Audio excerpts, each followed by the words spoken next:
What is up, guys? It's your buddy Blue Spooky here. I wanted to ask you guys a question before we start. Since pretty much all the videos are an hour and 30 minutes lately, do you want me to keep the Megamix name, or would you prefer I go back to doing so-and-so amount of stories, volume whatever? Let me know what you guys think, because I'm rather conflicted on it myself. Besides that though, if you guys end up enjoying this video, please be sure to like, share, comment, and subscribe if you feel so inclined. Doing any of those really helps the channel and the video to do well, and ensures I can keep making these for a long time to come. I do my best to make sure that every story in these videos has not been read by me before. However, because I've read so many stories, some may slip through the cracks sometimes. So please understand if that happens. It's hard to keep track of every single one when I've read like 10,000 of them over the 10 years I've been doing this. If you guys would like to support the channel further than you already do, please be sure to click the join button. It should be somewhere around the subscribe button. You can support the channel for an additional $2 at the lowest tier, and you get special emoticons next to your name when you comment, and that you can use when you comment as well. No content is locked behind the paywall, of course. It's just something additional you can do if you'd like to support the channel further than you already do. Just watching is a big help already. Anyway, without further ado, I will get right into the stories, and I hope you guys enjoy them. Have a great day. The scariest thing that ever happened to me was in the parking lot of the Walmart in Mount Dora, Florida. It wasn't scary because it was life-threatening or some big unresolved mystery. It was scary because it's true. It was scary because we did get answers regarding the incident that had us running from a dark parking lot on a warm summer's night almost 10 years ago. Those were answers I still dwell on sometimes in my darkest of moments. Anyway, back in 2011, I was just 17 years old. A dumb kid who cared more about smoking than getting educated. Life was good in our small, well-off Florida town. Mount Dora is kind of known for its small-town charm, being home to a handful of museums and many antique stores that sell quaint little trinkets to tourists. As you can imagine though, that doesn't exactly make for the most exciting nightlife, and there's not much to do as a teenager looking for excitement.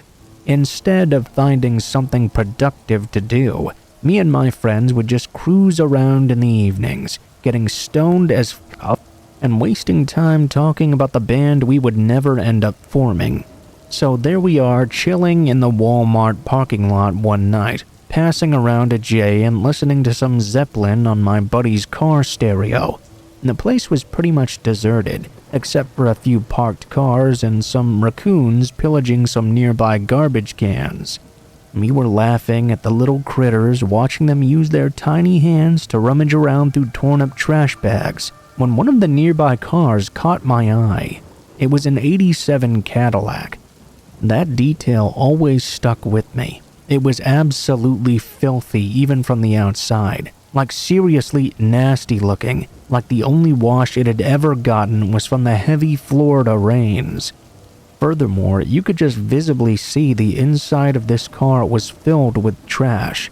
Not like fast food wrappers on the dashboard and some junk in the trunk or whatever. I mean like pretty much all you could see inside was all kinds of garbage. Legit, the stuff that belongs in a trash bag. The exact kind the raccoons were currently ripping up. I wondered what kind of bum owned this thing. How'd they let that stuff just build up and build up until their car looked more like a dumpster than a sedan? I didn't really think any more of it though. Not until I saw something moving amongst the garbage. I told my friends and pointed over at this mobile trash can. Something was clearly moving around inside. They instantly laughed at me, telling me I was just seeing stuff, and I shouldn't smoke so much if I can't handle it. At the time, I just laughed, thinking that they might have been right. I mean, it was late and it was dark out, and yeah, I was pretty lifted. As time passed by, enough for me to start relaxing again, We were arguing over whether to hit up White Castle or Arby's. Once again, out of the corner of my eye, I see something in the garbage pile, shuffling around again. Only this time, I'm 100% sure I just saw something. My eyes were not playing tricks on me. I didn't care if my friends saw it too or not. They asked me what I was doing as I slowly opened the car door and got out. I walked quietly across the dark parking lot, slowly approaching this filthy Cadillac. I peered inside it. It was a sea of junk in there. Old soda cans, newspapers, plastic bags. I still remember just how badly that thing smelled, like old milk and rotten meat.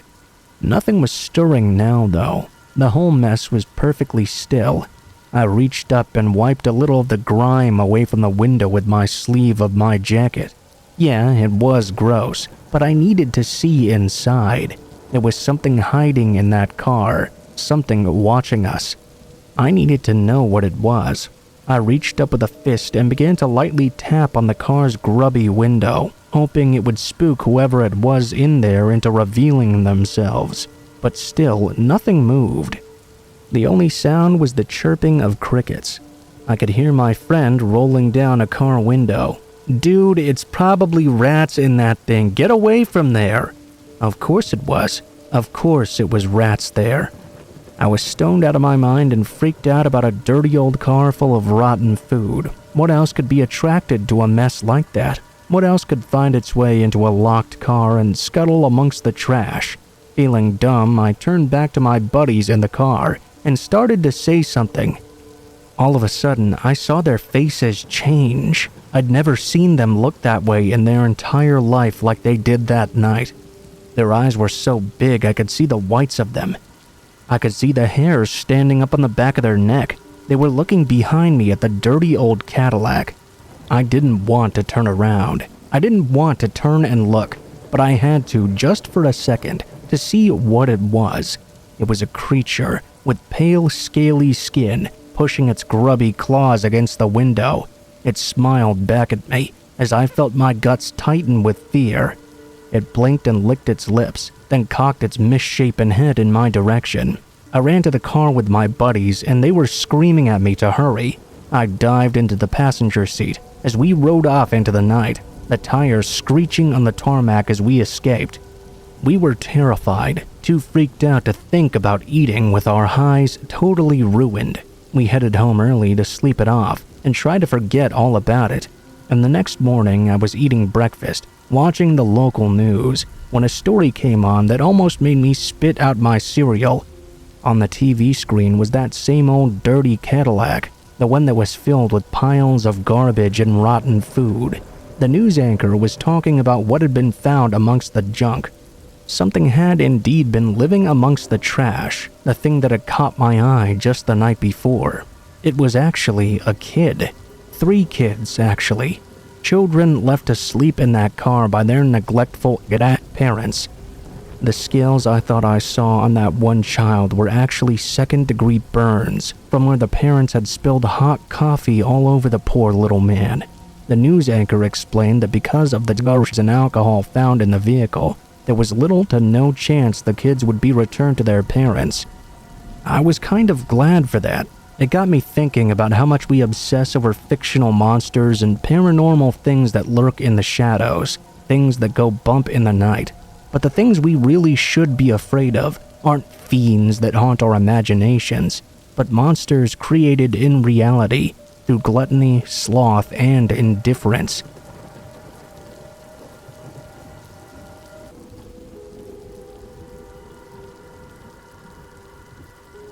Somewhere about May or April every year, I leave the shop in the hands of my cousin and take a 2-week vacation in the Ozarks. Our family has a 250-acre piece of land, used for hunting mostly. In my case, I just use it as a getaway from the stresses of modern life. The area has very little in the way of conveniences like electricity. Only dirt and gravel roads lead in and out. At the end of this long road sits a 100-year-old log cabin. This is where I spend my time. Just me, my thoughts, and the beauty of nature to keep me company. It's a routine I'd recommend everyone try out at least once. I could carry on and on about how beneficial nature is all day long, but that's not why I'm here. I want to share a strange and terrifying incident I had back in 2020 whilst I was out there. While the rest of the world were hiding away in their homes, Mark, my cousin, and I were working our tails off. Things still needed repairing, and we were the only people in the area willing to fill the demand. Without our employees, though, we were overwhelmed in no time. When Mark injured his hand, we finally threw our hands up in defeat and shut down. The world was going to have to wait until we figured out a way around the lockdowns, and during this period of transition, I decided to take a vacation. A week or two in the woods was just what I needed. I was up late one night reading when I heard a faint crack in the distance. The sound was familiar, but I was unable to place it in the moment. I sat quietly and waited for it to happen again, but I didn't hear it once more. I went back to my book, and the rest of the night was quiet. The next day, I found myself hiking away from the cabin when I came across a dead deer. It hadn't died from natural causes, clearly. The body had been hastily skinned and butchered as well. A lot of good meat had been wasted, and it made my blood boil, not just because of the horrible harvesting. Any hunter reading this knows July is way out of hunting season. It appeared to me we had a poaching problem on this land. I snapped a few photos on my phone to send to the game warden when I got back to town. Nature would have to take care of what was left. The really strange stuff, though, started later that afternoon. I was on the porch relaxing with a beer when a very odd feeling washed over me. The woods around me had become very quiet. No birds were singing, no crickets were chirping, nothing.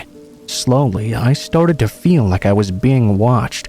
The hair stood up on the back of my neck, and the uneasiness began to weigh down on me until I felt compelled to call out.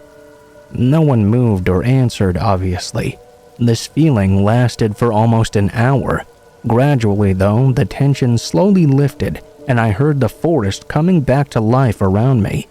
It was unlike any experience I'd ever had. At dinner that night, I flipped through a book about the Ozark wildlife we had on a shelf. My visitor had probably been a common deer, but black bears and lions were also a possibility. The last two were said to be very rare in my neck of the woods, though. That said, wildlife has its own set of rules and goes anywhere it pleases. I wasn't too worried about any deer, but the others were very capable of killing me in a heartbeat. They also tended to be very shy of people, though. I had 3 days left of my stay, and I figured if I kept my eyes peeled and stuck close to the cabin, I'd be completely safe, and so that was my plan. For some reason, humans hadn't even crossed my mind, despite just finding a kill the day before. As a general rule, people are loud and easy to spot, and only a very seasoned woodsman can stay invisible in the forest. No matter the circumstances, I was determined to enjoy my remaining time. I was up early the next day as usual. I'd had breakfast and was filling a bucket from the well when another crack soon came, a second later quickly followed by a ricocheting noise. And that's when it clicked for me. I was being shot at right now. The noise was the sound of a suppressed rifle. I dove behind my truck, which was parked nearby. I was kicking myself for not recognizing that the first night. Even though silencers are not very common, I do have friends that own them, so I know what they sound like. They're used for hunting, but the practice is more common in Europe than here. Contrary to what movies might make you think, suppressors don't make your gun silent. All they do is drastically reduce the sound of the gun.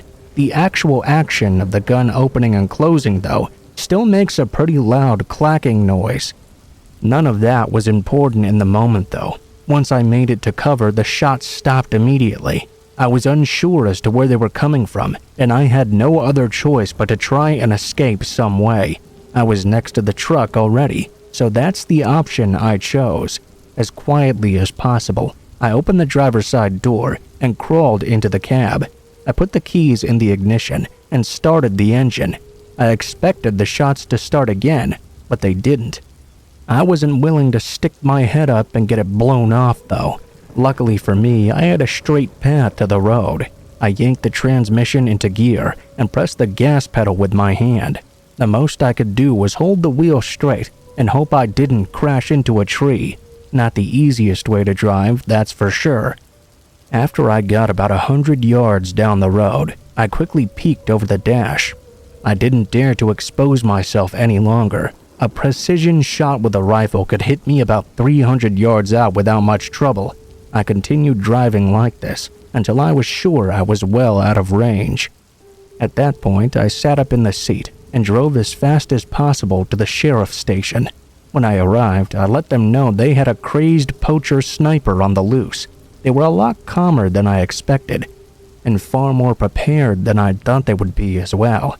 The sheriff called in a nearby county to assist. They got together and planned out an operation quickly and professionally. I stood a few miles away while they cleared the area piece by piece. I was only allowed in after they were sure the person had fled. In my absence, he'd shot out the windows of the cabin, and there were several holes in the doors as well. I grabbed what I needed and returned home. It was all in the hands of law enforcement now. I was expecting a call within a few days updating me, but I heard nothing. After 2 weeks, I couldn't wait any longer. I contacted the sheriff and left a message. They called me back to say they had yet to capture the subject, and those exact words. They had found signs of old camps, but he hadn't been seen in almost a week. Missouri law enforcement had also been notified. They were monitoring their side of the border, just in case he crossed over into their state. That was the last time I had any real information. I suspect they may know more about this than they're telling me. There are thousands of acres out there for him to hide in. If he's as experienced as I think, they may never find him. I check in every month or two, and I'm always told I'll be notified should anything change.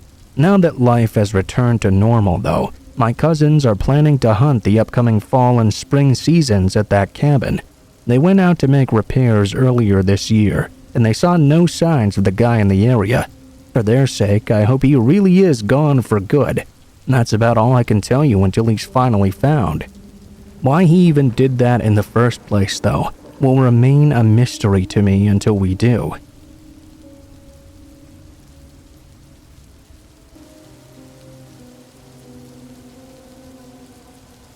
This is a personal experience of my mom's, from her days working Walmart as a cashier in the liquor store section. The store has a liquor store inside the store itself. Between the vision center and the customer service desk, there's a door leading to the parking lot inside the liquor store that customers can enter and exit through. Okay, so now on to the actual story. My mom was on her 8th and final year at her Walmart store. She didn't think it would be her last year, but this event made her reconsider. The store wasn't in a bad part of town per se, but it did have the occasional creeps and of course drunks as well. She was organizing the shelf of wine coolers when the door to the outside opened. A skinny, tall man in his 30s walked in with his head down, looking really distressed. My mom asked the man if he was okay and said that he seemed to be really down. The man looked at my mom and said, "Sadly, not really. I've been having a really bad day. My girl left me, the car's close to dying on me. I feel so worthless. Can I have a hug? I need to feel a bit better." My mom was a little bit weirded out, but gave a very brief hug to the man. She smelled something like weed on his leather jacket, and she quickly pulled away. The man just smiled and walked into the store. About 10 minutes later, he came back and asked to buy about 4 small bottles of flavored vodka. It was called a UV, I believe. It comes in a lot of different flavors. When my mom asked for his ID, he gave it to her, so she gave him the flavors he requested, and he exited through the door leading back outside. About 30 minutes later, though, he returned and asked for more. She said she couldn't do it without her manager's approval. She then called the manager over her walkie-talkie she had near her. One of the service desk people answered instead. Her name was Sadie, and Sadie didn't really like my mom. She just gave the man what he wanted and he left again. Another 30 minutes go by. As my mom was ringing up these two young ladies, the man comes staggering back in, getting in line behind the two girls. He starts to make really rude comments about what he wants to do to them, and to my mom. He leaned over the counter, then whispered drunkenly in my mom's ear, "Give me all those little bottles, Snape. You better not say no, or I'll take that little ass and make you sorry you did. Now hurry up and give me all of them, you Snape." One of the girls ran into the main part of the store and to the service desk. Meanwhile, my mom was saying no, she couldn't and she wouldn't either. She was having an internal mental breakdown as this man walked around to the back of the cash register, basically trapping her behind the counter. It was right against the wall. Before he could do anything to her, two managers and another service clerk whose name was Jane came running in. As my mom cowered in the corner, the man, obviously drunk and feeling pretty ballsy, turned to the two managers and said, "Don't even think about stopping me. I'll knock your f***s out, shit." One of the managers, the shorter of the two named Kyle, went to my mom's side. The other one, the taller one named James, looked down on this guy. "Yeah, you just try it, buddy. I'll meet you outside in a minute. Then we'll see how tough you really are." The man looked back and said, "This ain't over." He then sprinted out into the main part of the store. Kyle tried to calm my mom down, but she was panicking real bad. He asked Jane to take my mom to the back and clock her out for the day, while he called her mom to pick her up. As Jane and mom were about to leave, the man walked over. He tried to apologize for his horrible behavior, then asked if he could give my mom a hug to make her feel better. Jane shielded my mom and told the man to back off, or she'd make him sorry. He did flinch and back away. When they were about halfway to the back of the store where the time clock was, they heard the man yet again screaming profanities. They also heard a police officer yelling at the man to put down a box cutter. The psycho had grabbed the box cutter from a passing employee and was now brandishing it like a knife. My mom said that after that happened, she clocked out and just went home. She later found out the guy had been arrested. Not only was he drunk, he was also high on weed and coke. When she was asked if there should be charges pressed for all he'd done, her dad, being in full Papa Bear mode and wanting to protect my mom from further pain, said of course yes. Thankfully, she left 3 months later. She and I live a much happier life in the southern part of the United States now, but sometimes we still think about that crazy guy and how he tried to hurt my mom when all she was trying to do was her job. She was so kind to him too.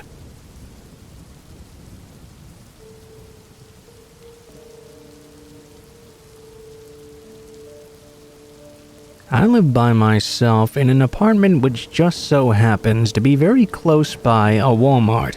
Because of this, it's easy to go out and get my shopping done at any time of day.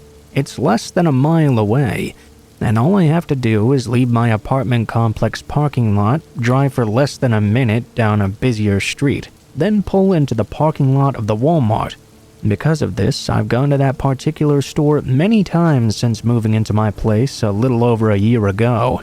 This story happened about 2 months back or so.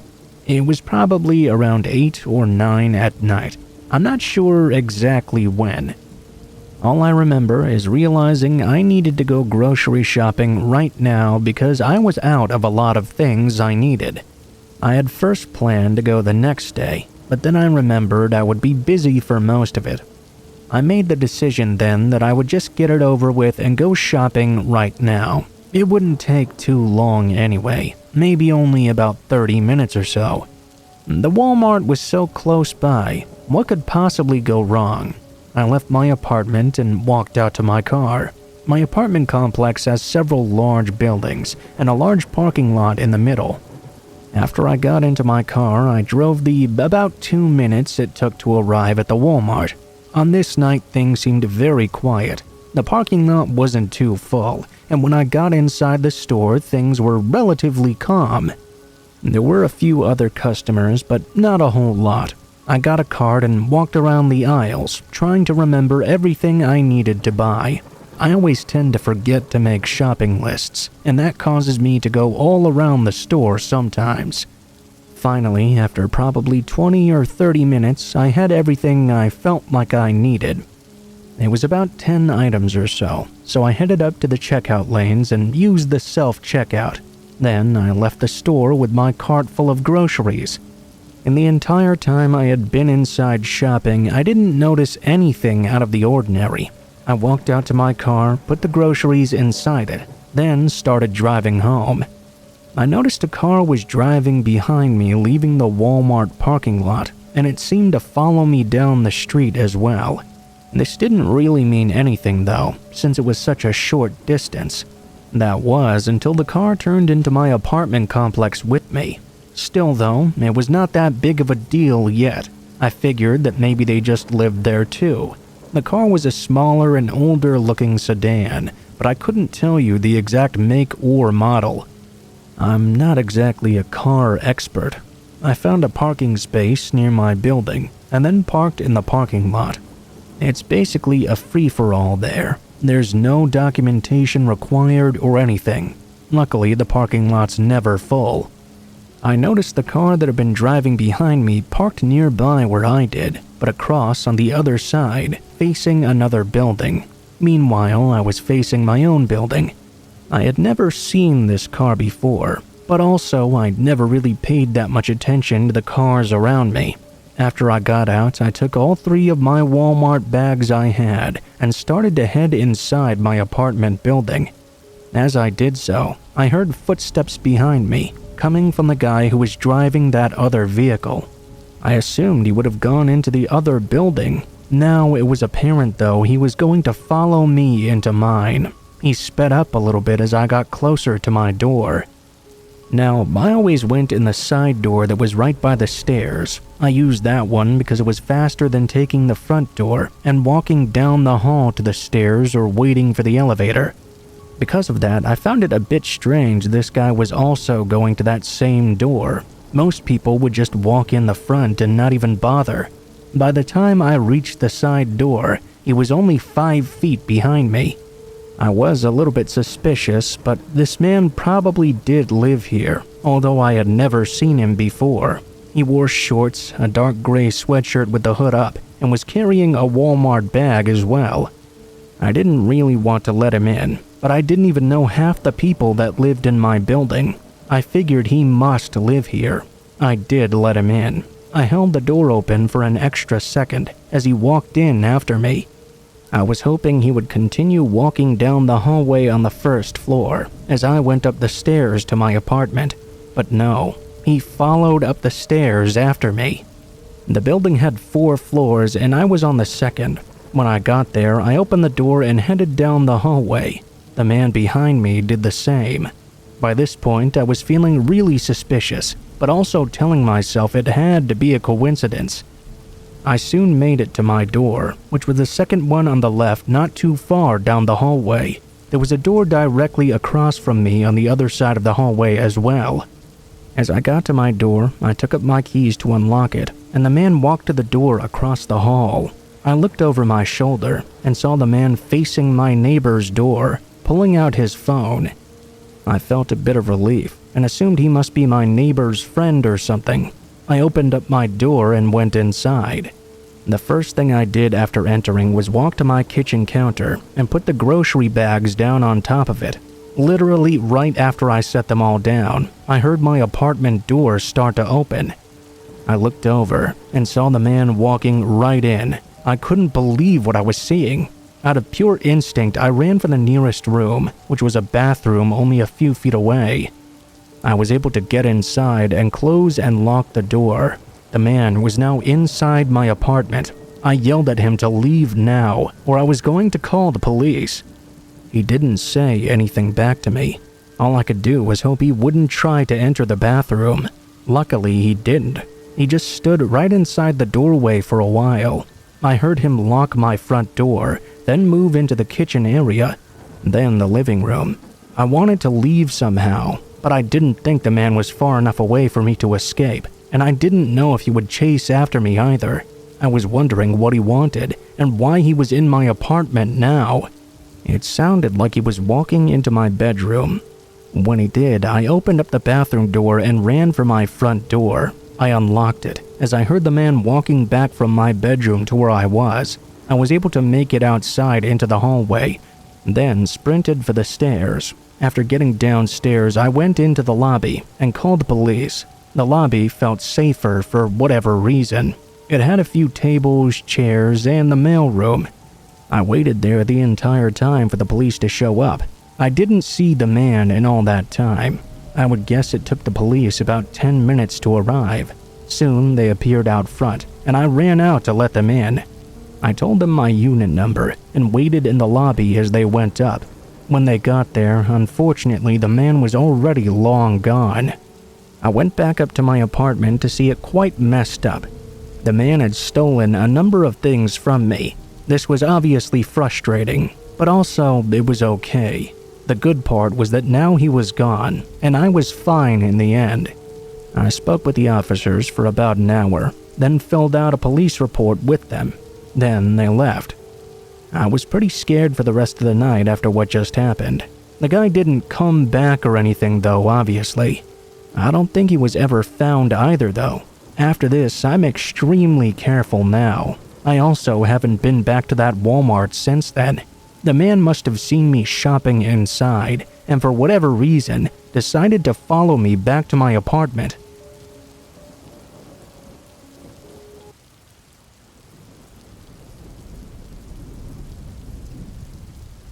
You ever work night shifts? I know some of you must have. I've seen things around here and there about people stuck working during the midnight hours. They're definitely my favorites. Normal people really don't know what it's like to be wide awake while the rest of the world is sleeping. It's lonely, sure. I find it difficult to keep up with my daywalker friends, and I'm pretty sure it's also cost me 1 or 2 girlfriends. Above all though, it's weird. Due to my own dumb mistakes, it's pretty much all the work I can get though. Yeah, I got a record. Now, many places won't even take me on, let alone give me any serious responsibility. When the local Walmart here in Nogales, Arizona offered me a position as a 3rd shift security guard, I pretty much had to jump at that chance. The pay was awesome too. Well, as awesome as it's going to get for a guy with my kind of past anyway. So I'm sat in the security office one night, trying not to pass out from boredom. I'd given up on trying to read the gigantic Stephen King book I'd gotten for my 30th birthday. I kept telling myself to read more, but it's pretty tough. I didn't exactly do good in school, so I feel like I missed out on so many cool stories. Yeah, I've seen The Shining and all that, but I get sick of people telling me how much better the book is. It makes me feel dumb for not having read it. Anyway, because I'd given up, I was dying of boredom, so I decided to go on a little foot patrol. Maybe grab a bit of a smoke at one of the emergency exits or something. The boss man checks the CCTV occasionally, just to make sure we're not sleeping on the job. Can you believe some guys actually get fired for doing that? Anyway, I get up and wander around the store a bit in clear view of the cameras, before ducking out to the exit for a moment to light up a smoke. Now, parking lots can get pretty crazy, as I'm sure you might imagine. I've seen full-on fistfights between customers over stuff as small as a parking space. I've had to chase away couples getting a little too fresh in their cars. Although that can be pretty hilarious sometimes. It gets even weirder at night though. Feds, dealers, people who met on Craigslist selling each other weird stuff, deciding for some reason to choose me and the Walmart parking lot to be their witness. As I'm lighting up, a single parked sedan catches my attention. The rest of the lot was completely deserted, so it really stuck out like a sore thumb here. This old battered Ford just sat there all by itself. What now? I was thinking to myself, just preparing for whatever crazy shit was about to unfold before me. I watched the car for a minute or two, seeing the driver clearly in the front seat. Well, not perfectly clearly. It was almost pitch black, so obviously I couldn't make out their face or anything. But you know when you can see like the outline of a person in the front seat. He was not moving at all. He was sat perfectly still in the middle of the parking lot. I started making little bets to myself. In a little game I like to call Nookie or mental illness. Pretty much every encounter I ever have during this shift can be put into one of those three categories. Either they're high, horny, or completely insane. My first thought here was that this guy was waiting for a lady of the night, calling one of those dumb 1-800 numbers or jerking it to something gross on his phone. Either way, it was nothing I'd need to call the cops over. I finished my smoke and headed back inside. An hour or so later, though, the same deal occurs. My eyes were closing and I was finding it harder and harder to stay awake. So I made one of those terrible tasting instant coffees and headed out for another smoke. Only when I get to the emergency exit, I didn't step out into the night. That same car was there, not having moved an inch. Obviously, I was starting to get a little bit suspicious now, mainly because I had no idea what it could be doing there. I can spot a deal or some shady stuff or a meetup from a mile away, but those are over and done with kind of fast. They don't hang around in the parking lot loitering for hours on end, especially not still in their driver's seat.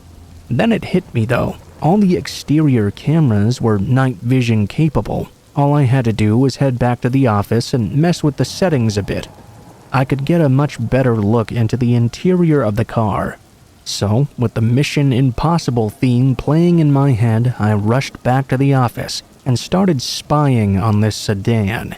I zoomed in as close to the car as I could get with these cameras. The scene was more lit up by the light-sensitive camera lens as well. I could see the guy's face a little bit better. A big vintage mustache. The dude had these sunglasses on too. Sat in the car in the middle of the night with shades on? Must have been high as a kite or something.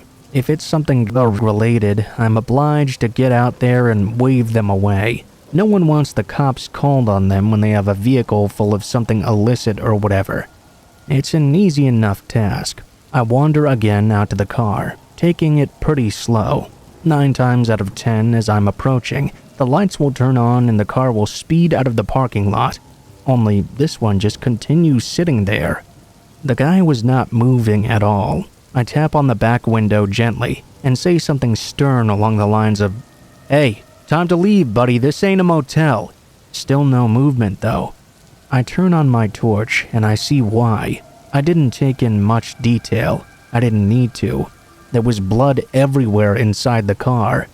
Things that clearly should have been inside this guy were festering on the floor.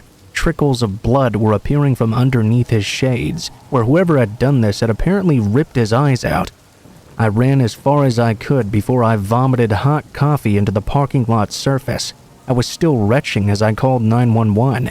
It all seems like a blur now, looking back on it, but what I saw in that car still appears before my eyes sometimes. It shows up when I close them at night. It's burned into my memory, and I don't think I'll ever forget it. Nogales is a border town, and it didn't take long for cops to work out that the body was some kind of cartel-related incident. God knows what this poor guy had done, but he must have messed up bad enough to warrant this sort of punishment. These days, I carry a .38 on the job. I've never been interested in firearms, but I feel like I should carry one now, especially when I go out into the parking lot of the Nogales Walmart, just in case I run into the guys who turned that old sedan into something that will haunt me for the rest of my life.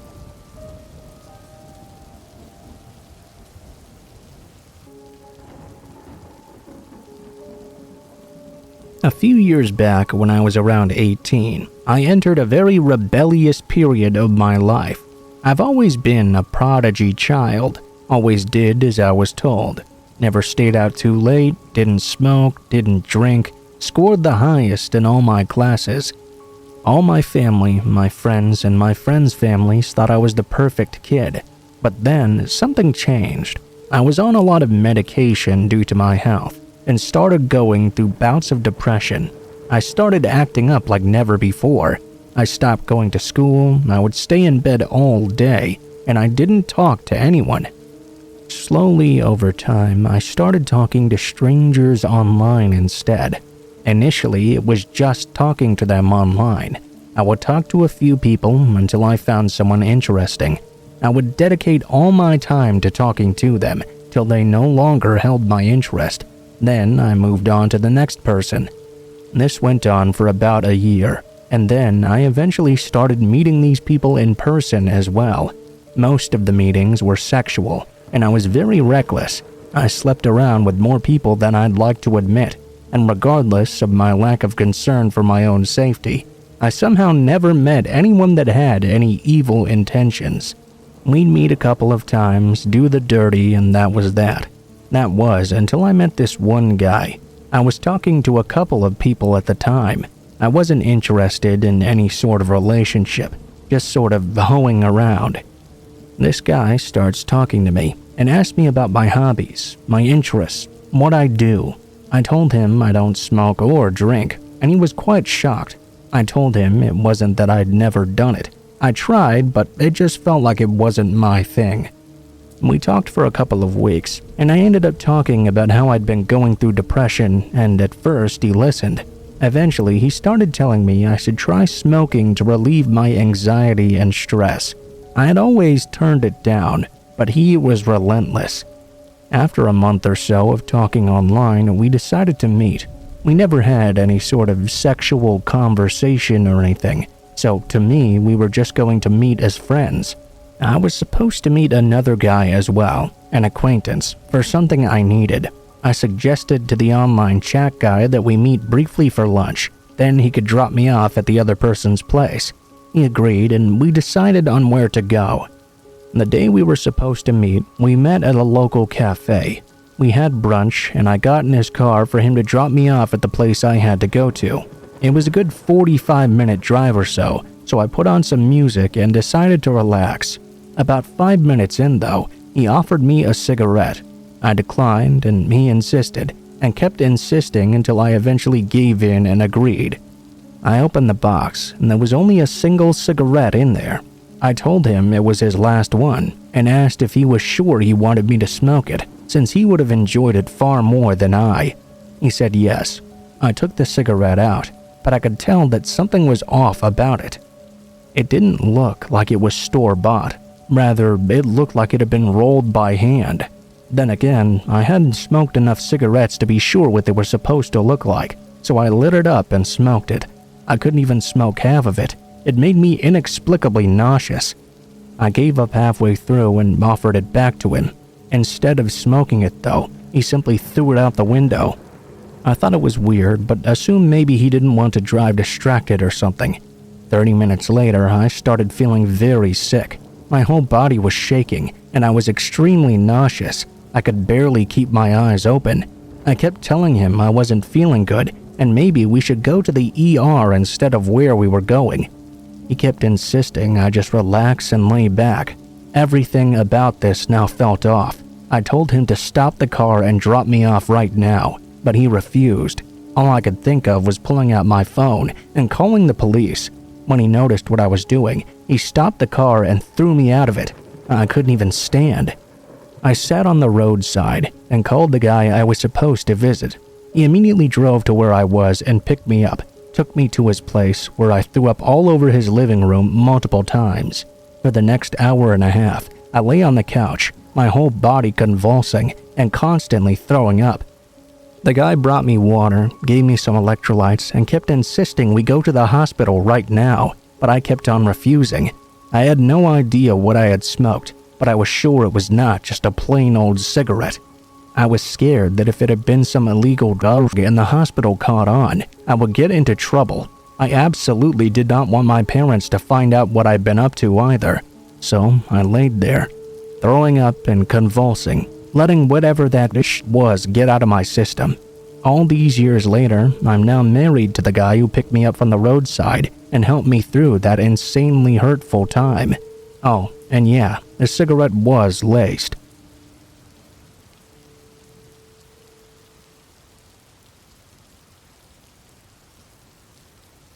I got my first job working at Walmart in the summer of 2014. I was a young 16-year-old who was still in high school at the time. This is something that happened about a month into the job. I was a cashier, so obviously I would just be working at the check lanes all the time. Because I was a minor, I wasn't allowed to work past 10 p.m. I would often work right up until then, though. I noticed that after 7 o'clock, the store would often get quieter and quieter, and by 9 p.m. it would be almost dead. Back then, we were actually open 24 hours a day. I was really glad I didn't have to work that late, though. One time, I was working a shift all the way until 10. I started at 4, and a few hours in, things were really starting to quiet down. The busy early evening had turned into a slow and meandering night. I had just finished checking out a customer and had nobody else immediately in line. A man then walked into the check lane. He was thin and average height. He approached me, and the only thing he was holding was a single Snapple, which is a bottled fruit drink if you don't know. He held it up to me and said he wanted to return it. He said he'd bought the Snapple, tried it, and quote, "It tasted like..." I told him he had to go to customer service to make returns. The man refused, though. He said he wanted to return it right here and now.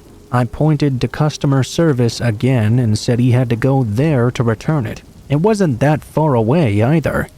He didn't understand, or he just didn't want to, because the man told me exactly how much he paid and asked if I could just give the money back to him right now. I was sure he hadn't bought it at my check lane, because I hadn't seen him before. Obviously, making a return is not quite that simple as just handing the item back and being given money. Being the fairly new employee I was, I didn't want to go against policy either. I remember that the man took another sip of the drink, which was almost halfway gone by now, then finally walked away.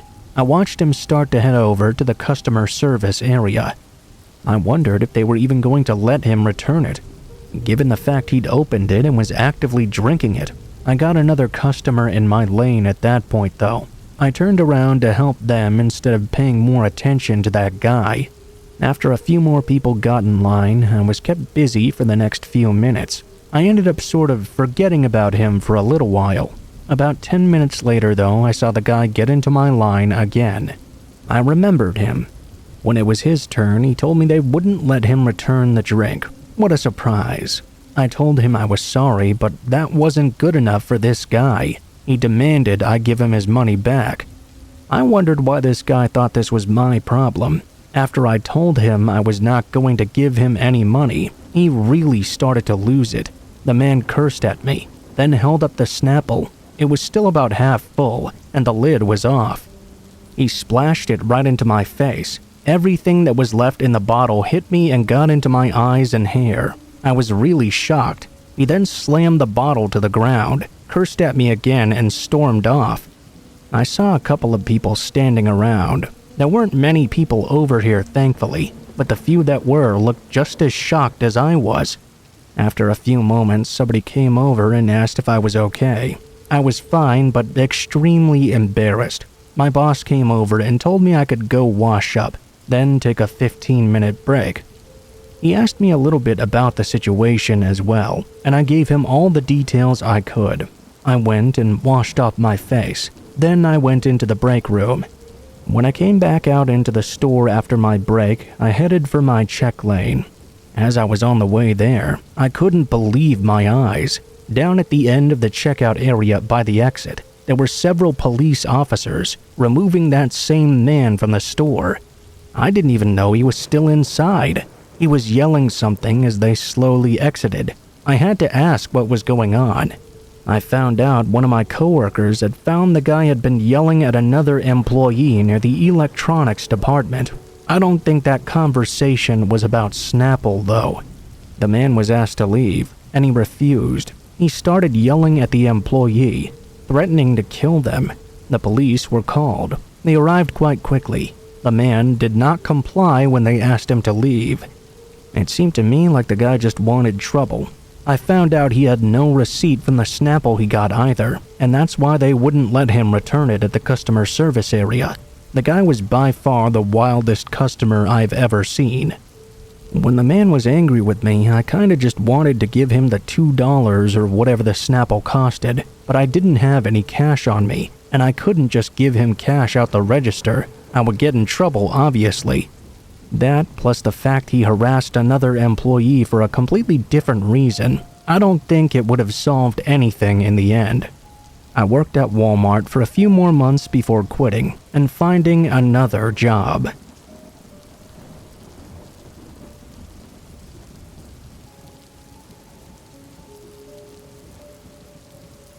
A few years ago, I used to work as a Walmart cashier. It was a job I'd only had for about 3 months or so. I would typically work afternoons and evenings, and it was only a part-time job. I should also mention I was a 17-year-old female at the time. I'm in my 20s now. This was my second job ever, and it really wasn't that bad, honestly. I would just scan items for customers, and most of my shifts were anywhere from 4 to 8 hours long. One time, I was working 4 p.m. to 9 p.m. at the checkout lanes. Things started out fairly busy, and slowly got quieter as the night continued on. I was kept busy for almost the entire time, though, with many customers going through my line. Most of the customers were very nice, but every now and then there would be a strange one or a rude one. I would always try to be polite and sometimes make pleasant conversation. Early on in my shift, probably about an hour in or so, a man came into my checkout lane. I don't remember what he bought at all. It was just a couple of items. When he got face to face with me to pay, he asked me what time I got off work. I told him I got off at 9, not really thinking much of it. I assumed he was just making conversation with me. The guy was a little bit taller than me, so not very tall at all. I'm only 5'3" myself. He had short dark hair like a buzz cut and was wearing baggy shorts and a t-shirt. After I told him when I got off, he said, "See you then," and then kind of smiled at me. He took his items and walked away. I took this as a joke because it honestly seemed like he was making one to me. The way he smiled and the way he laughed didn't seem serious at all. It was for sure weird though, but whatever. I kept on working after that. The hours went by and I'd forgotten all about that man from earlier. A little later into the night though, he actually showed up again to my surprise. I was almost done with my shift and still working at the same register. Things were much quieter in the store now. I remember that I was scanning items for a customer when I happened to notice that guy walking around near me. He was coming from a direction as if he had just entered the store. When he got close to me, he looked at me and said, "Just 10 more minutes, right?" I looked at my watch and it was 8:50. I was a bit confused but just kind of said, yeah. I smiled a little at the guy. Then he walked away. I was left wondering why he was here again and why he'd even asked me that. At the time, I was just glad he'd left all on his own. I kept working, not really thinking too much of it.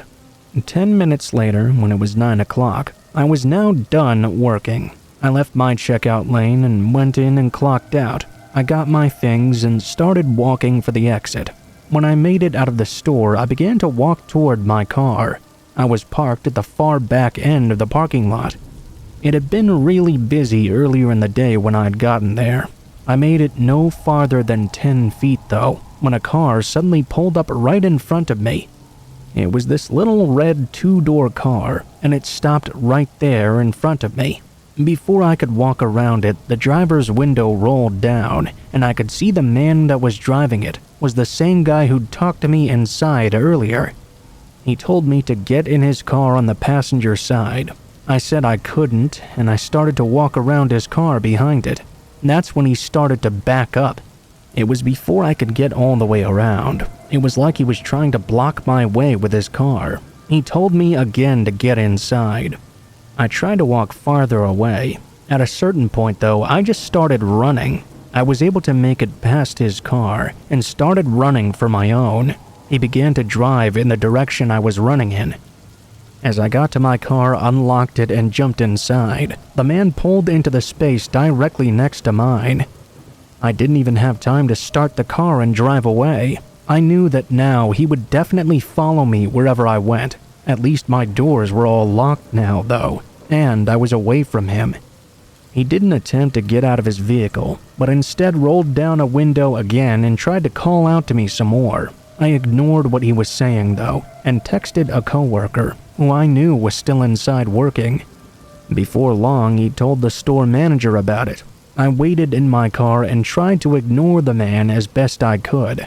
Within a couple of minutes, one of our store managers had walked out into the parking lot and approached the man's vehicle. He asked what the man was doing and threatened to call the police if he didn't leave right now. The man finally started backing up, then drove away. I waited for a bit, and soon after I left and went home. After that night, I never saw that man again. I worked there for maybe another month after. Then I quit. Looking back, I'm so grateful my coworker and manager were there. I really believe this guy would have followed me home in his car. I don't know exactly what he wanted, but it was definitely a bizarre situation.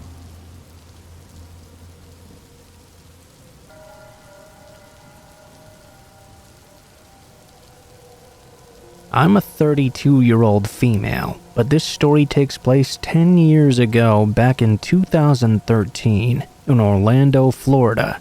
I was 22 at the time. One night, my husband and I decided to go to Walmart to pick up a couple of things. We'd brought along our daughter, who was about to be 2 years old. Once we entered the Walmart, my husband and I split up. He went over to the hunting and fishing section, and my daughter and I went over to the baby clothes. I was there for about 5 minutes when I was approached by an older-looking Asian woman. She came up to me and asked me if I believed in God. At the time, I was kind of a pushover, and I didn't like being stern or rude. I responded back with a simple yes. She proceeded to pull out a tablet and started to ask me if I believed God is a woman. She turned on a slideshow. I repeatedly told her no, but she insisted I finish this video she was trying to show me. While all this was going on, I was trying to walk away. She continued to follow me around the baby section. She handed me a card with a handwritten address on the back and told me her church was having a meeting sometime during that week. I should attend. I told her okay and took the card, just to try and get her away from me. She continued talking and asking about myself and my daughter though, and continued to follow us. With perfect timing, my husband walked up and began talking to me, with the lady rushing away as soon as she saw him. I still didn't think anything of this until about 6 months later. I'm scrolling on Facebook, and a friend from high school wrote this as her status. Please be careful at the E-Colonial Walmart. There's an Asian woman walking around asking people if God is a woman. She's also giving out a fake address disguised as a church. She's accompanied by 2 men. They approach women and children, so ladies, please be aware, especially when out at night and while you're with your children. If my husband wasn't with me or showed up at that very moment, God only knows what would have happened to my daughter and I. So yeah, thank God for my husband.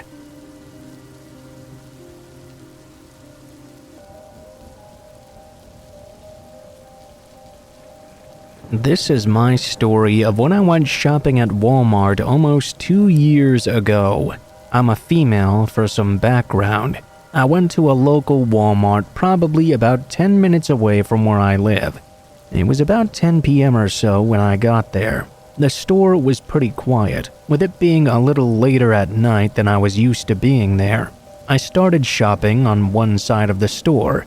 Maybe about 10 minutes into being inside, I was alone in an aisle when a man entered it as well. I didn't even really look at him, but he approached me right away and said hi to me. I just remember he had really short brownish hair and he was slightly taller than me.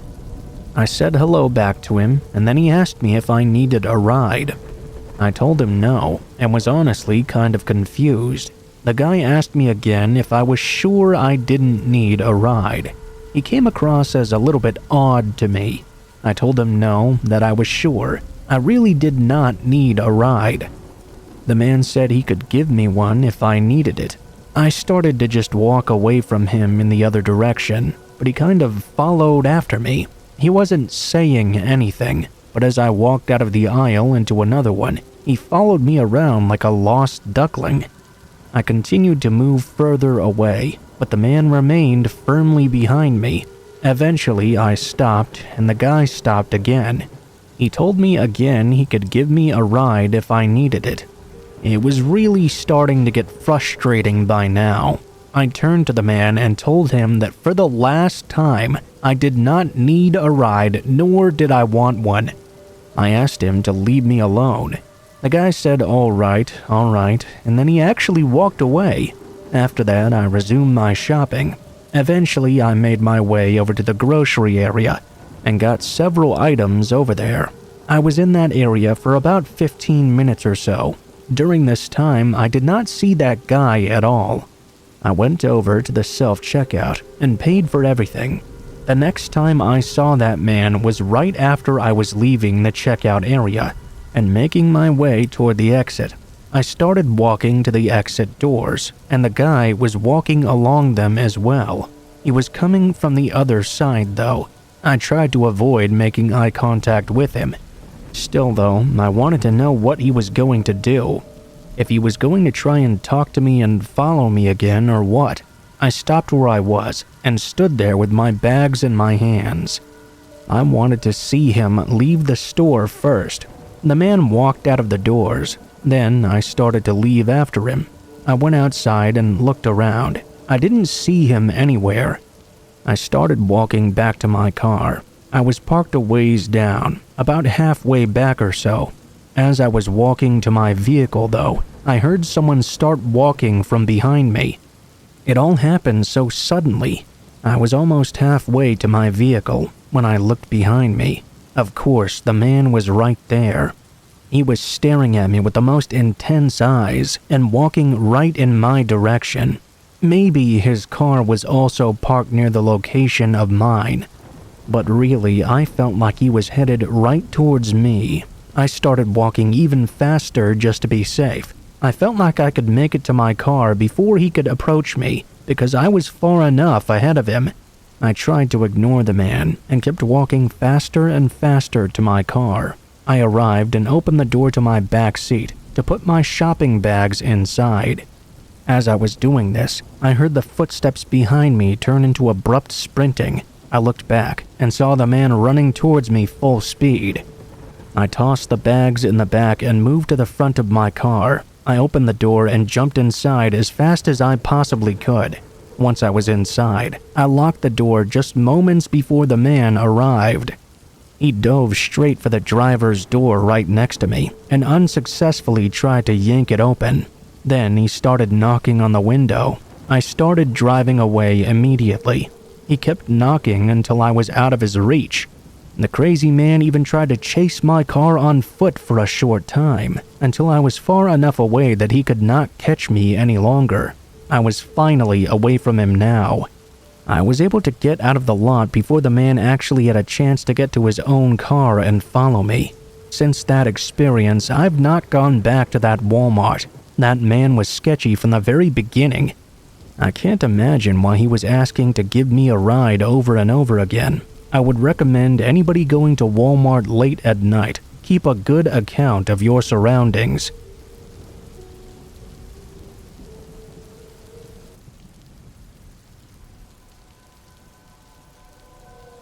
there was a period of about 3 years where my family took yearly vacations to a nearby state park.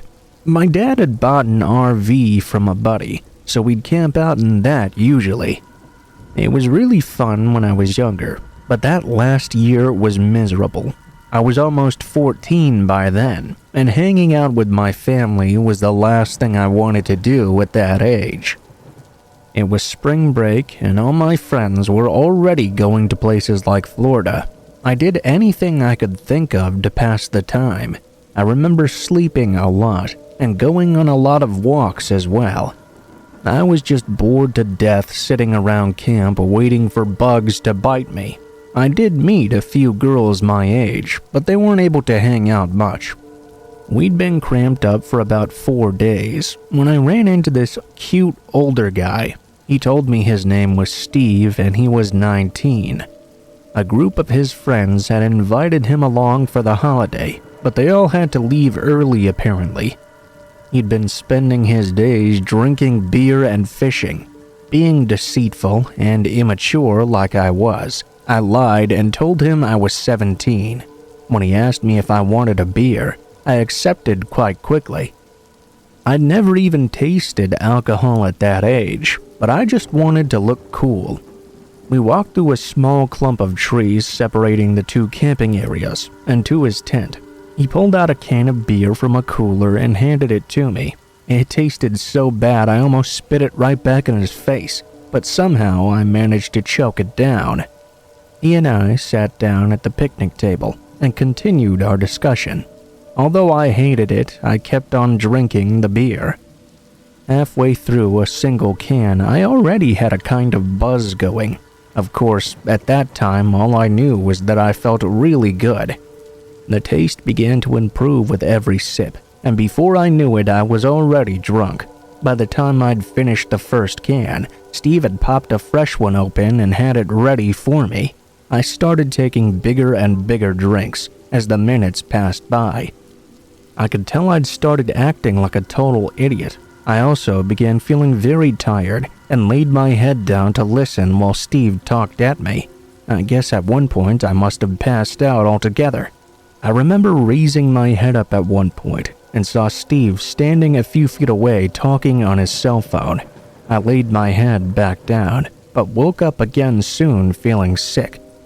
It wasn't long before I was throwing up everywhere. I was so embarrassed. I kept blaming it on food poisoning, and he was holding my hair back and laughing. This took place over a period of hours, but it all seemed to happen in just minutes, and this is when things started to go south. I had just finished puking and was in the process of wiping off my face when a car suddenly pulled into the camping spot. I assumed one of his friends must have returned. It was starting to get quite dark, and I knew my parents would start missing me soon. I'd left for a hike just after lunch, and now I was terribly embarrassed and just wanted to get away. In my mind, I was sober enough to get past my parents. Steve was standing at the car talking to another guy his age, it seemed. I took my chance to slip away. I said goodbye and thanked him for the beers, but he called out to me to wait a bit. He suggested I stay longer and have some water so I could sober up some more. He was talking toward me the entire time. I thanked him but said I needed to get back soon. I could even hear my parents calling out for me through the trees at this point. I turned again, but only took about 3 steps before I felt someone grab me from behind. It was Steve. I asked him what the hell he was doing, but he didn't say anything. I quickly realized he was dragging me to the car. The other man already had the trunk open and was nervously looking around. I began fighting to get away, but Steve was so strong. The closer to the car I got, the more panicked I became. I could hear the other man saying, hurry up," in a rushed tone. The fear really kicked in now. I started screaming at the top of my lungs, anything I could think of. "Mom! Dad, help!" Anything. My parents were yelling back at me now. It became too risky for Steve, and I heard him screaming some expletives before he let me go. He shoved me down onto the paved surface of the road. I expected I would soon be grabbed again. I balled up my fist, preparing to fight, but when I turned, no one was there. I looked up just in time to see Steve hop into the passenger side of the car, and the car sped off with the trunk still open. A massive feeling of relief washed over me. I emptied my stomach onto the pavement, everywhere at once. My dad scooped me up like I was a feather and hurried me back to the camper. It took almost an hour for the sheriffs to arrive. They put out a bulletin or whatever it's called for the car, but that was of little help. I knew nothing about cars, and I was too busy fighting for my life to get the plate number. Despite my protests, I was taken to the hospital for some testing. After I was cleared, we returned home and waited for news. That would be the last family vacation we'd ever go on. Sleep was hard to come by for a long time. My parents put me in counseling, which did help a lot. The doctor gave me a prescription in case of anxiety attacks, but I didn't need to use that very often. The hardest part after was dating, actually. I had a lot of trouble being alone around men. The majority of times I went out in groups. Drinking was impossible. The risk of being taken advantage of or drugged was way too high. In fact, I wouldn't drink alone with a man until my husband and I married. I'd like to leave you all with an important message. Young women have so much pressure on them these days. It's not just about being pretty. They feel pressured to grow up faster than they need to, and that sometimes leads to poor decisions like the one I made. I'm not going to preach to you here. I realize you're going to do what you want, but if you find yourself in a similar position, pay attention to your instincts. They rarely lead you wrong.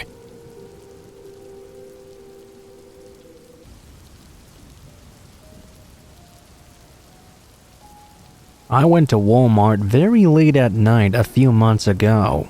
The Walmart was located just a few kilometers away from my house.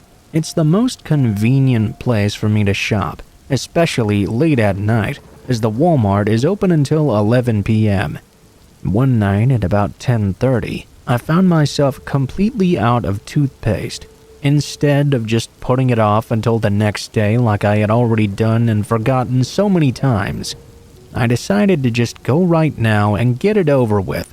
I headed out and drove over to the Walmart. As expected, the parking lot was pretty quiet when I arrived. I got there maybe 20 minutes till closing, so I knew I had to be fast when I was inside. I made my way right over to where I suspected the toothpaste would be. I arrived at the aisle and started looking for the brand I wanted. Nobody else was nearby at all, and the store was very quiet at this hour. After I found the toothpaste, I walked past a few more aisles, heading to the checkouts. When I passed by one of the aisles, though, I did a double take as I saw what appeared to be a man on the ground.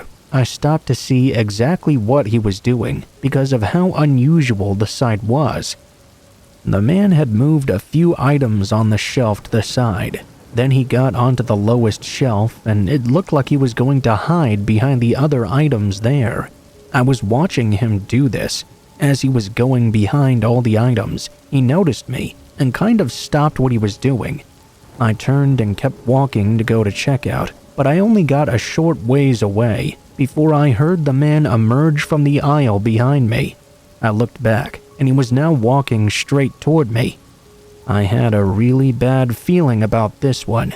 Instead of going to the checkout, I went right into a random aisle. I don't really know why. I guess I wanted to see if the man was following me for sure. Maybe I wanted to try and lose him somehow or something. I went through where they had the temporary stuff like holiday merchandise, then turned again into another aisle. I walked a little ways in, but I still couldn't tell if the man was following me. I didn't see him around anywhere nearby, but I was also changing aisles so often that it was impossible to tell. Eventually, I made it to the far side of the store. It was not the grocery side, but the other one. I made it to the sporting goods aisle and felt like I had finally lost the man. I looked to my left and right and didn't see him anywhere. I decided I would stay there for a minute or two, then leave. By now, the Walmart was closing in less than 10 minutes. I was thinking the guy had either left or maybe went back to his hiding place. Whatever it was, as long as he left me alone, I really didn't care any longer. I looked at a few items they had on the shelf casually. Then I heard footsteps coming from one of the main walkways of the store, going past the aisle I was in. I was near the end of the aisle close to this walkway. I wasn't sure if it was the man or an employee or somebody else. When they came into view, thankfully I saw it was just another customer. The guy walked past me and through the aisle, then out of it. I went back to what I was looking at. I got a bit distracted and was looking at some of the exercise equipment. Suddenly I heard a noise behind me. I looked back and saw the first guy who had followed me before. Now he was holding a baseball bat. He must have picked it right up off the shelf at the end of the aisle. He was walking toward me slowly. I heard somebody call out from behind us though. "What are you doing, man?" It was the customer who had walked past me. The man with the bat then turned around and headed for that customer instead.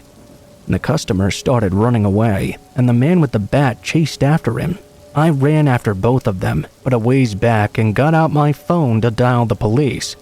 I wanted to make sure the guy with the bat didn't catch up to the customer, because that customer had kind of saved me. At the same time, I didn't want him to start going after me again. An employee saw all of us running. I remember they yelled at all of us to stop. Maybe they thought it was some kind of silly prank for a video or something, but this was extremely serious. The customer was able to get far enough away. This deranged man with the bat was not the fastest. I kept my distance. Eventually, he started taking a swing at products on the shelves. I headed toward the front of the store, finding every employee I could along the way and warning them about this crazed man. The police got there just minutes later. They found the man hiding once again in an aisle with his bat at the ready. He eventually came out without incident and gave up his bat to the police. This experience deterred me from Walmart for a while. I didn't want to go back because I was afraid that something like this might happen again. Recently, I've been back a couple of times.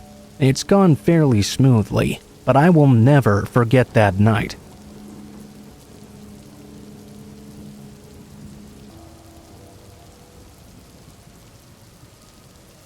This is my true scary experience that happened this past May. It was a weekend, a Saturday to be exact. I had a lot of shopping to do, and not a lot of work, so I decided to get an early start in the morning. There were a number of things I had to get, so I'll spare you all the boring details of everything. Basically, I'd be going to about 4 different stores around town. I live in a suburban area where they have just about everything nearby, and most of the stores are only a few miles apart. Not all of them, though. When I got groceries, I would always go to the local supermarket, so I decided that would be my last stop. My first stop was Walmart. I don't typically go there. In fact, I hadn't been to this particular Walmart in over a month now. I made the 10-minute drive or so from my house to the Walmart and got there at probably around 9 a.m. The store was actually pretty quiet, so it made it real easy to go in and find what I needed to. And that's exactly what I did. I was in the Walmart for maybe about 10 minutes. That was long enough for me to notice a man staring at me for an uncomfortably long amount of time. He was wearing sunglasses inside and a black baseball cap with no logo or anything on it. I spotted him when I was in the electronics area. We were the only 2 people in this particular spot. I moved away a short time later, but I noticed the man again when I was up at the self-checkouts. I was checking out, and he was just standing a ways away. After I left the store, I walked out and got into my car. I didn't bother to look behind me. I wasn't worried about the guy following me or anything like that. As far as I was concerned, he was still back inside that store. So, after that, I drove to the next store I needed to go to, which was a clothing store about 5 minutes away. When I got there, I parked and went inside, only to see the same man appear a couple of minutes later. I honestly thought it was a coincidence at first. He was no longer staring at me so blatantly, but walking a ways away and looking in another direction. I went on with what I had to do. I was inside for maybe 15 or 20 minutes in this store. After I left though, I began to get really suspicious. When I was walking out to my car, I could tell the guy was walking right behind me. This parking lot was a lot quieter and smaller than Walmart's, so it was a lot easier to tell. He wasn't like right behind me or anything. He was a ways back, but I could tell he was following me. I got inside my car and looked around for him. He got inside a vehicle that was a little ways away, parked off to my left. I left and kept a close eye on him as I did so. I made sure he did not follow my car out right behind me. Actually, he didn't. He was still parked even as I got onto the road. I went to another store and didn't notice or see him there at all. Now I only had one more place to go to, and that was the grocery store. The grocery store was not all that big and had somewhat of a smaller parking lot as well. After I parked my car and went inside, I shopped without seeing the man at all. I'd actually forgotten about him entirely.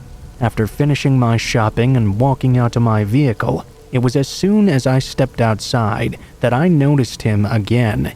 He was sitting in his car, but I could tell he was watching me as I walked over to my own vehicle. It was obvious. There weren't many cars in the parking lot at all, and nobody was parked next to him on either side. I didn't know what the deal was here. There was no way this was just a crazy coincidence anymore. He didn't even attempt to go inside the store, but just waited in his car in the lot. For a moment, I actually thought about confronting him face to face, but I immediately decided that was a bad idea. I just went over to my car, put the groceries in the back, and started to drive home. As soon as I left the parking lot this time though, the man pulled out right behind me. Now his car was on my tail as I drove home. I didn't know what to do. Obviously, I know now, looking back with hindsight, that I should have probably driven my vehicle to a police station. In the moment though, I didn't think of that. I have no excuse as to why. I was stuck just driving home and hoping the man would not go all the way there with me. Of course he did. For 10 minutes he remained right on my side all the way until I got to my street. Now, when I reached my street, I knew I had to do something, so I drove right past my house. After that, I went to the next street over, then made a right turn. This put me back on a somewhat busy road. I knew this area pretty well. Not long after this, the guy made an opposite turn than I did. I was a bit surprised to see him give up so fast, but it felt good not to see him behind me anymore. I turned around at the next opportunity and headed back to my house. At this point, it only took me about a minute to get back to my place. After I got to my street, I pulled into my driveway, got out of my car, and grabbed a few bags to bring them into my house. It was at this exact moment that I saw a car pulling onto my street. It was the man. I could tell immediately. He was still a far ways away, but he would likely be able to see me as he got closer. My car was also right in the driveway in plain view of anybody to drive past. I sprinted to my house and unlocked the door. I got inside as quick as possible. I literally just made it in a second before he drove past my house. I watched from my front window as the car slowed down and almost came to a complete stop. It didn't stop completely though. It was going along at 2 or 3 miles per hour. This went on for 30 seconds as it slowly coasted its way down the street right in front of my house. Then, suddenly the car veered to the left and sped off. I watched it drive down the rest of the street and even left my house to make sure it was gone entirely. Sure enough, it drove down to another street. I went out to my car and brought the rest of my groceries and items inside. I went back in and checked out the window several more times to make sure the guy did not come back. I haven't seen him since then. I really don't know who that guy was or what he was doing. He was definitely following me around, but for what reason I couldn't possibly tell you. The creepiest thing is that he likely knows where I live. I'm hoping he never decides to come back and that I never have to see him ever again.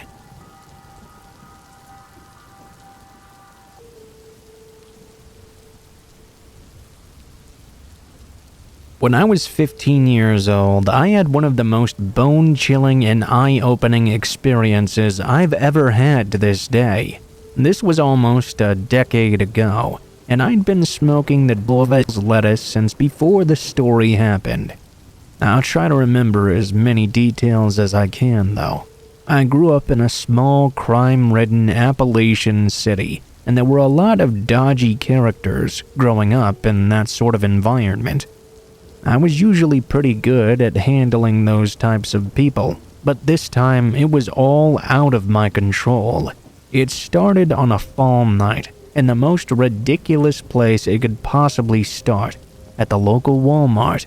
My dad's sister and I were doing some midweek grocery shopping. My sister and I were naturally acting crazy and making fun of the local late-night Walmart creatures trying to make each other laugh. My sister spotted a guy down an aisle from us and pointed out that he looked like a stereotypical creeper. Boy, was she right. This guy was seriously giving off the lovely bones but in real life vibes. He had big glasses with thick frames and a weird thin greasy middle part in his hair. I can't remember everything he was wearing, but I remember he had on this oversized tan jacket. My sister and I giggled at him. To this day, I don't even know if he really noticed us kind of subtly mocking him, or if he'd even seen us before we noticed him. The rest of the shopping trip, he came popping up in the same aisles as us, unsurprisingly. I didn't really think that much about it. I was with my big, scary dad, and this guy was also grocery shopping anyway. Maybe he really was just shopping for the things he needed. Everything else was perfectly normal for the next few days. That was until I woke up in the middle of the night one night. I couldn't figure out what had awoken me at first. I had the overwhelming feeling I was being watched, though. My childhood home was haunted, but this felt quite different. It felt distinctly dirty. I couldn't go back to sleep. I was really groggy the next day. Now, this kept happening for weeks on end, and my mom kept blaming it on the amount of caffeine I would drink. That was until one weekend, when my parents went on a day trip to a town 3 or 4 hours away. That left me all alone in the house. I was used to being home alone, and I usually relished in that feeling, but this time, it was quite different. I felt really uncomfortable, and honestly kind of anxious. I texted my friend, who we'll call Mike for the sake of this story. I asked him to come pick me up so we could go smoke and hang out somewhere else. I walked out to his car and we took off, having a completely normal conversation. That was, except for the fact that Mike kept looking into his rear view mirror. I asked him if he was okay, and he said yes. It was just strange that this guy appeared to be following us. He was driving around like a maniac. When we hit a red light, I turned around to get a better look at the situation. The car pulled up right beside my passenger window, though. In a bit of a panic, I scooted away, and what I saw chilled me to the bone and almost immediately made me break down. It was the man my sister and I had been joking about in the Walmart, and he was looking right at me. His jaw and teeth were totally clenched, and his eyes were empty and emotionless. And I started panicking as he laid down his horn at us, making us jump in surprise. What the hell is going on? I remember Mike asking over and over again, but I couldn't breathe or articulate the situation at all. Luckily, Mike was pretty quick on his feet without any explanation, and hightailed it to our local police station. We went inside and talked with the head officer, who was actually one of our friend's dads. Mike had actually memorized the license plate number, and they ended up running a report, sending an officer out to look for his car. After talking to the officer, Mike also pointed out the man had been parked across the street from my house. They sent an officer to my home as well, and called my parents too. The most horrifying thing about all of this was what happened next, though. When an officer arrived to my house, he found the man in my front yard digging through the bushes right outside my bedroom window. He was arrested on the spot and inspected by officers. The man had a crowbar and duct tape, zip ties, condoms, as well as a taser hidden in the bush right outside my room. That's when those eerie feelings I'd been feeling for weeks finally made sense to me. My grandfather had always said I was insanely intuitive, and this proved him right. It turns out this guy was a registered sex offender. The state pressed charges along with my parents. Nothing in my life has ever been so traumatizing as this, but I guess the moral of the story is to always trust your gut whenever you feel something isn't right, especially if it's waking you up in the middle of the night.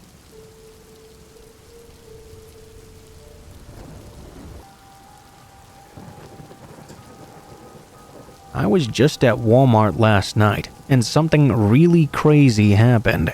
I was driving to get some replacement Halloween lights for my balcony. It wasn't too late at night, but it wasn't exactly the earliest either.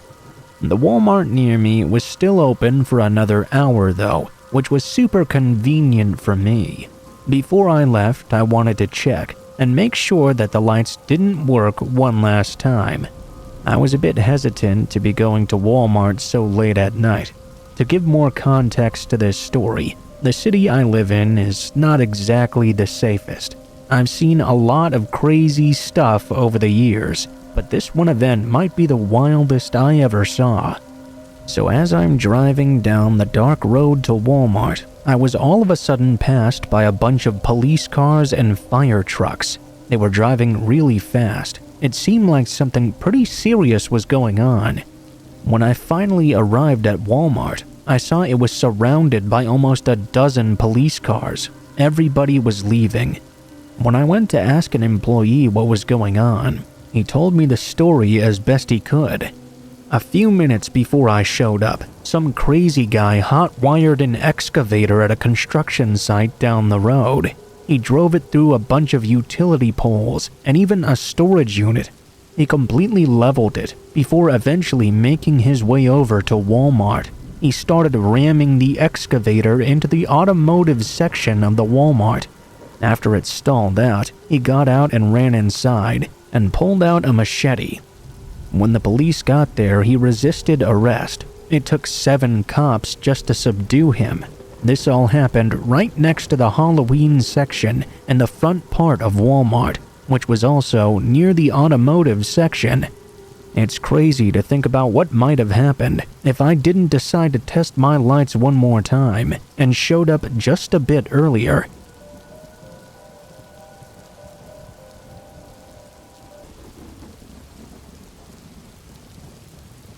So I was at Walmart today with a simple goal of buying some odds and ends for a business trip coming up.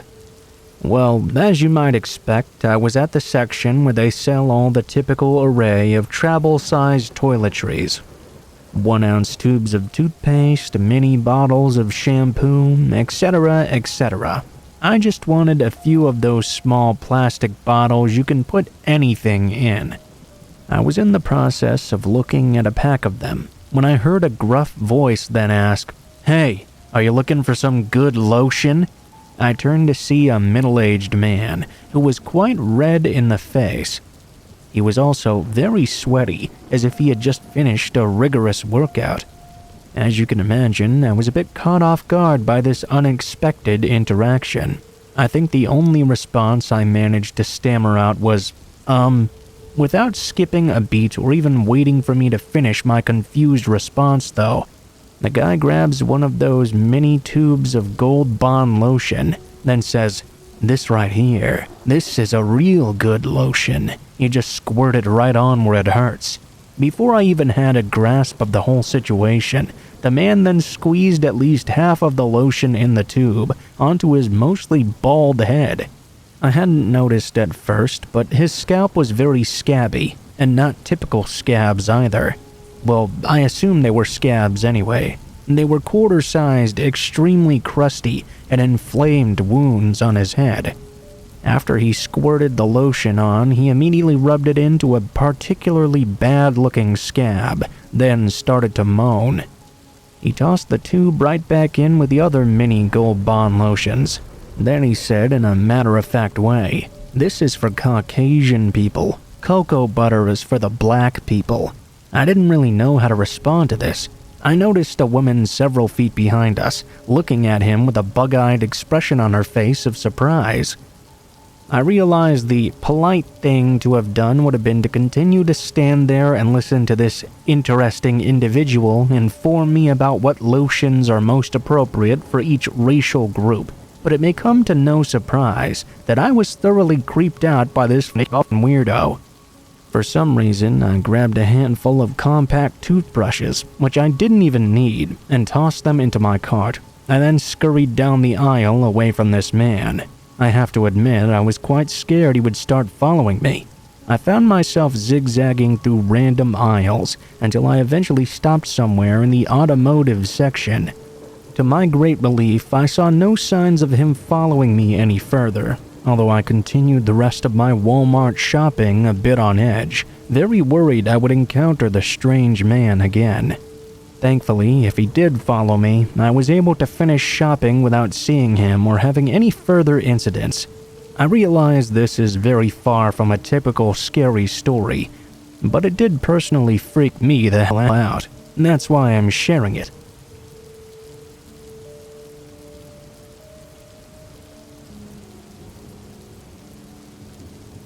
I'm a female and was 19 at the time of this story. I went shopping at Walmart one time at about 7 o'clock at night. The store was not that busy, but it also wasn't quite dead. There were a decent amount of other shoppers. I was getting maybe about 5 things, so not a whole lot. I wasn't planning on being there very long either.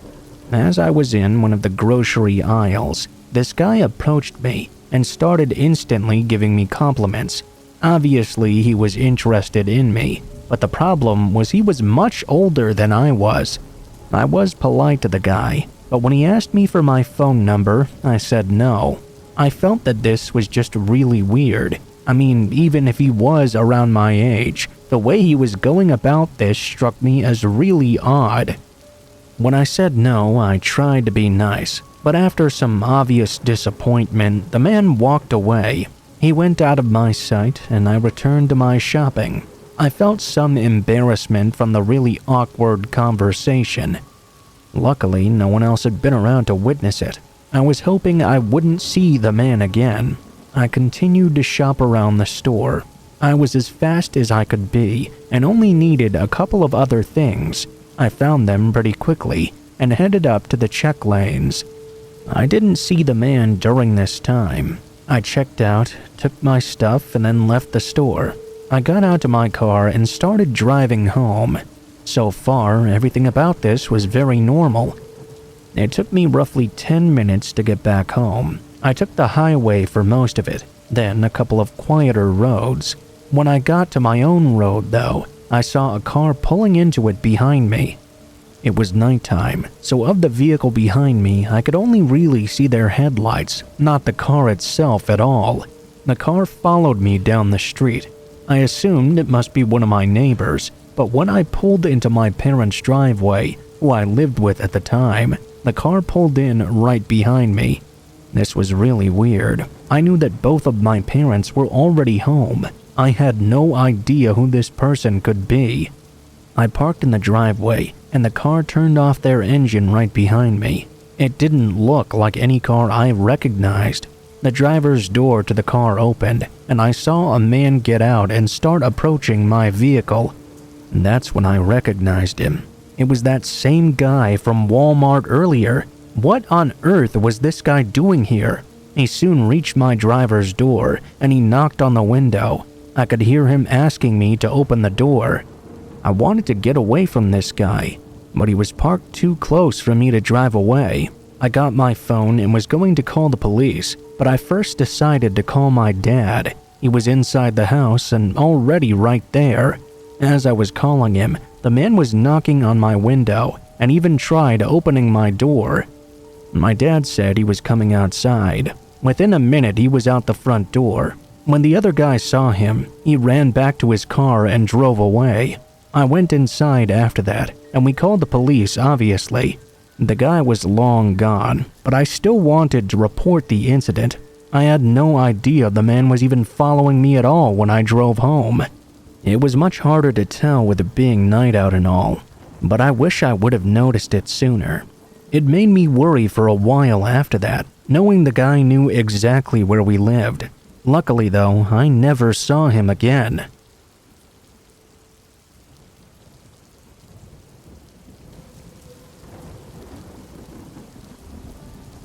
Many years ago, when I was about 10 years old or so, I would go with my mother to the store quite a lot.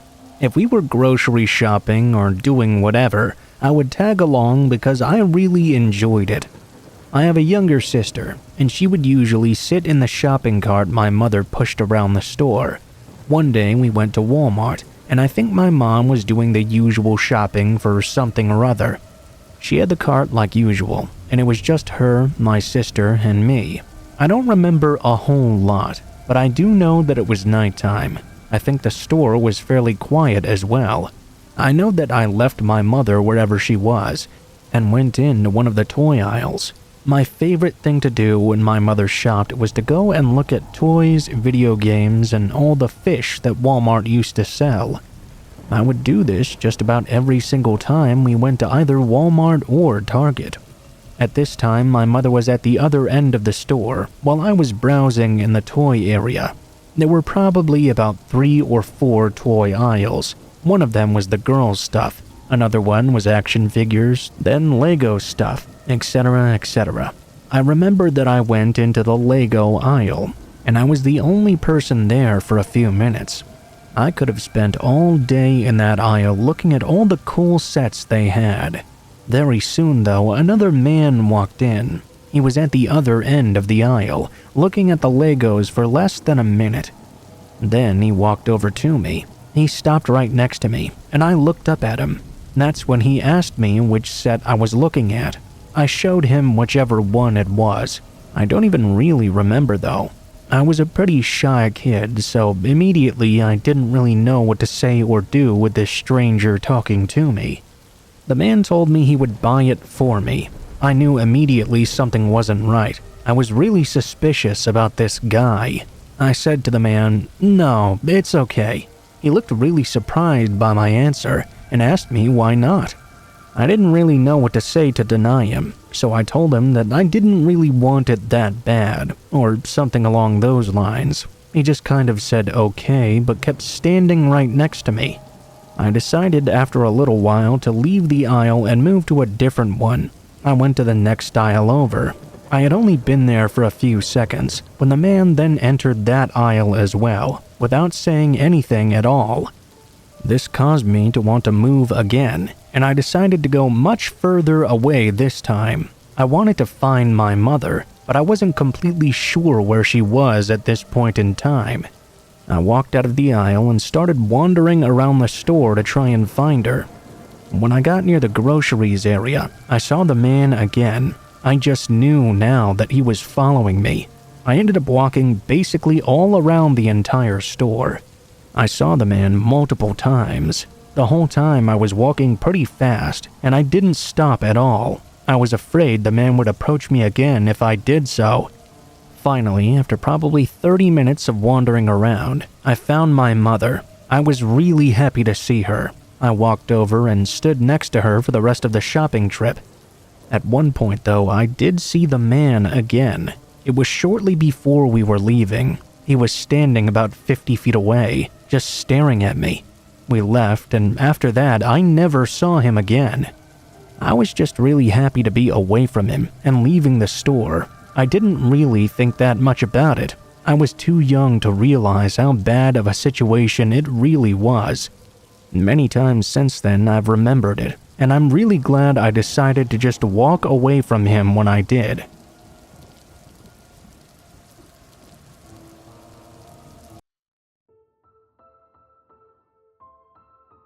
What is up, guys? Blue Spooky here. Thank you guys so much for watching, especially if you made it this far to the end of the video.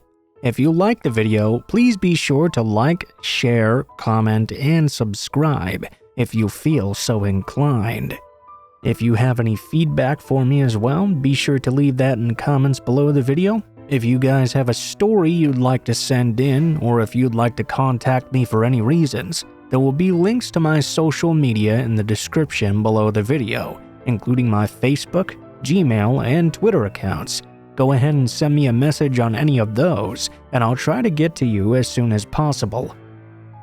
If you do decide to send in a story, please be sure to include in the tagline what the name of the story is if it has one, what type of story it is if it has one, and how you'd like to be credited in the description below the video. Please make sure to include as much detail as you feel comfortable with, and try to use as much proper grammar as possible to make sure you have the highest chance of appearing in a future video. Overall, I think that's pretty much it for now, guys, so thank you so much for watching, and I hope you guys have a great day.